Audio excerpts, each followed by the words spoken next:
Months ago, I got in line at a drugstore here.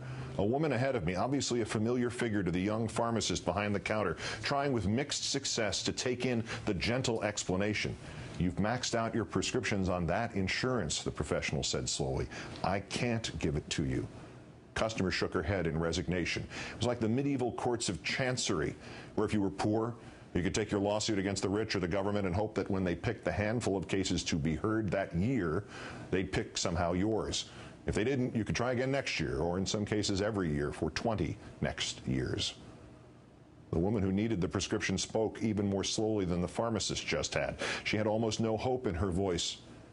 Try the Cigna, please.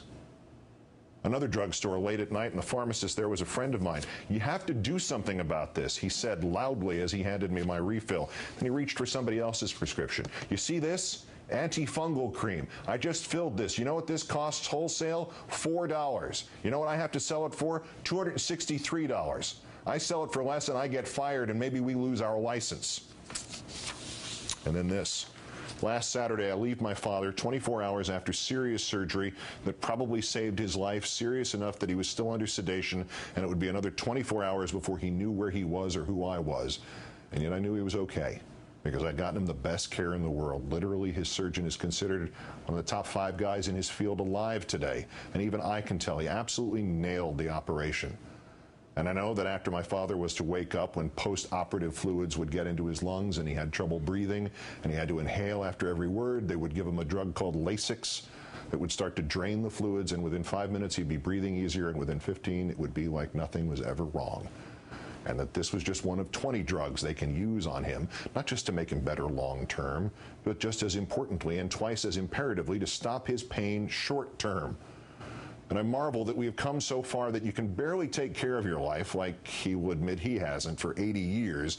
You can even be as dumb as those 2 women outside the Cancer Research Center smoking away, and there's still a kaleidoscope of drugs and therapies and nurses and diagnosticians and psychiatrists and x-ray techs and surgeons, and all of them are capable of undoing the pain and curing the sickness and forestalling death. As I walked down the hallway from my dad's room, I allowed myself a brief moment of selfishness. I'm sorry. I'm sorry that I'm happy that I can spend whatever it takes to help my dad get better, to keep him around. But maybe I can atone for that selfishness by making this case tonight to you, to whoever sees this, that we have to make these wonders of life and health and peace of mind and the control of pain available to everybody. And this is boiling in my brain that day, and I take the shortcut out to the street, through the emergency room, and that's when I hear my name called. And it's a man roughly my age, and he looks worried to death and really familiar. I haven't seen him in 32 years. He was the nephew of the 2 brothers from Brooklyn who used to run the baseball card shows when we were both kids. And his uncles were the businessmen, but he, like me, we were the kids collecting mostly for the fun of it. And it's amazing to see him again, joyous almost, just for the sake of the continuity that the accident of us running into each other provides to us both. And he asks what I'm doing there, and I tell him, and he smiles, because my father used to go to those card shows with me. And Mike remembers him. Then I ask Mike why he's there. My daughter's in ICU, he says. 3 weeks now, and the worried look returns to his face. Lyme disease. It's one thing, they knock that down, then it's another. There's a brief pause. Tomorrow I will have to sell my farm. Did you know I had a farm? I don't have to ask him why. He then goes the next step. Hey, you want to buy my card collection? I've got some great stuff. We must reform a system that lets my father get better care than yours does, or better care than Mike's daughter's does, because of the accident of life that I make more money than he does, or my checkbook could hold out longer than his does, or yours does, as the bills come endlessly like some evil version of the enchanted water buckets from Fantasia.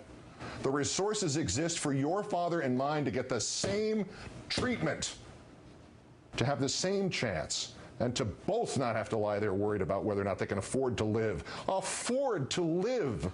Are we at that point?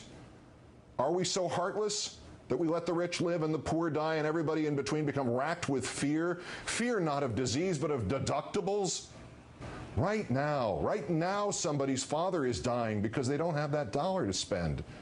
And the means by which the playing field is leveled and the costs that are just as inflated to me as they are to you are reduced, and the money that I then don't have to spend anymore on saving my father can go instead to saving your father. That's called health care reform.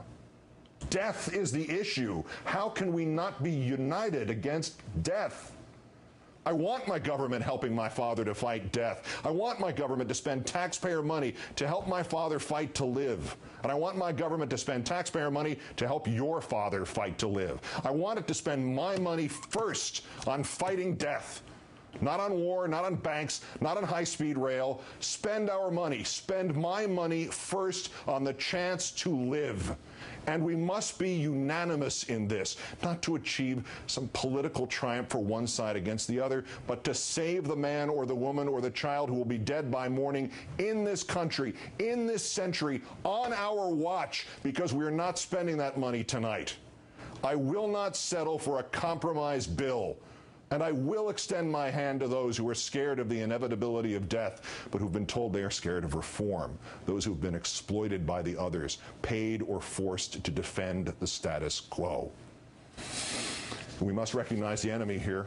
It's an enemy capable of perverting reform meant for you and me into its own ATM that mandates only that more of us become the slaves to the insurance companies, the moneyed interests that have bled their customers white and used their customers' money to buy the system, to buy the politicians, to buy the press. It cannot now even be checked by the government. Ordinarily, the solution would be obvious. We would have to do it for the government. We would have to bring the insurance companies to their knees, to organize, to pick a date, to say enough, to at a given hour, on a given day, stop paying the premiums. An insurance strike. But the insurance company's stranglehold on us is so complete right now that lives would be risked. Lives would be lost by the very act of protest. What parent could risk the cancellation of their child's insurance? What adult could risk giving his insurer the chance to claim that everything wrong with him on the day of an insurance strike was now suddenly a pre-existing condition? Even as the payouts move inexorably downwards to being less than what you have paid in over the years. We are such serfs to the insurance companies that just to invoke the true spirit of the founding of this nation is to give them more power, not less. So I propose tonight one act with two purposes. I propose we, all of us, embrace the selfless individuals at the National Association of Free Clinics. You know them. They conducted the mass healthcare free clinic in Houston that served 1,500 people. I want a healthcare free clinic every week in the principal cities of the states of the 6 senators key to defeating a filibuster against healthcare reform in the Senate. I want Senators Lincoln and Pryor to see what healthcare poverty is really like in Little Rock. I want Senator Baucus to see it in Butte. I want Senator Ben Nelson to see it in Lincoln. I want Senator Landrieu to see it in Baton Rouge. I want Senator Reid to see it in Las Vegas. I'll donate. How much will you donate? We enable thousands of our neighbors to have just a portion of the bounty of good health. And we make a statement to the politicians. Forgive me, William Jennings Bryan. You shall not press down upon the brow of America this crown of insurance. You shall not crucify mankind upon a cross of blue. We think these events will be firmed up presently. You'll be able to link from our website. Trust me, I will remind you.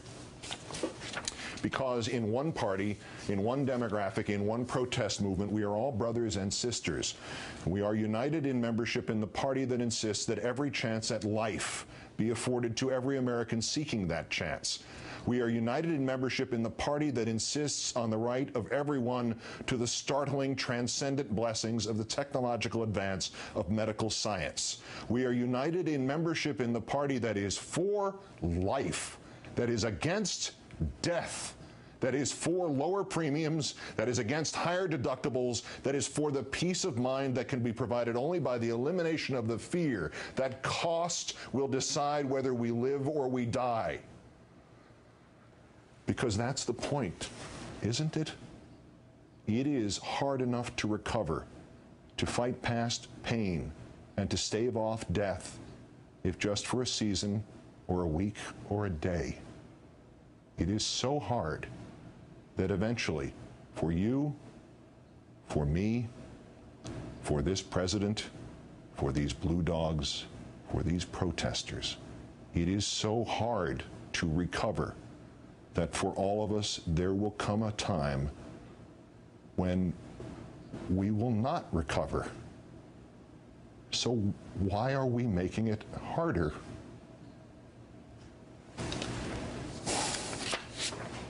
On behalf of both of the Olbermanns, good night and good luck.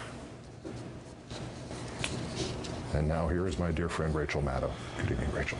Thank you, Keith. Amazing work on the special comment tonight. Very hard act to follow. Thanks.